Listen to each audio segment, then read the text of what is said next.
మా ఇంట్లో మేము సొంతంగా రెడీ చేసినామండి సబ్బులు. ఇవి 2 ముల్తానా మట్టి, ఇవి 2 అల్వీరా సోప్స్, ఇవి 2 క్యారెట్ సోప్స్. దీంతో పాటు ఇవి 2 ఆలు సోప్స్ అండి. ఇవి 2 సోప్స్ అంట్లు కడగడానికండి. ఇవి ట్యాబ్లెట్లు అనుకున్నారండి, కాదు ఇవి ట్యాబ్లెట్లు. నేనే సోప్ రెడీ చేసిన. ఎప్పుడన్నా బయటికి పోయినప్పుడు ఇలాంటి చిన్న సోప్స్ తీసుకుపోవచ్చండి. ఇది పచ్చి కొబ్బరితో రెడీ చేసిన సోప్ అండి.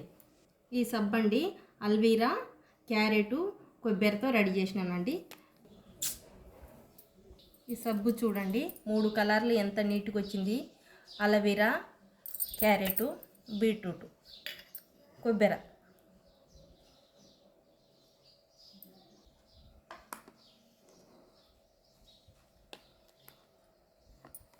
ఈ సబ్బులన్నీ మా ఇంట్లో మేము సొంతంగా రెడీ చేసినామండి.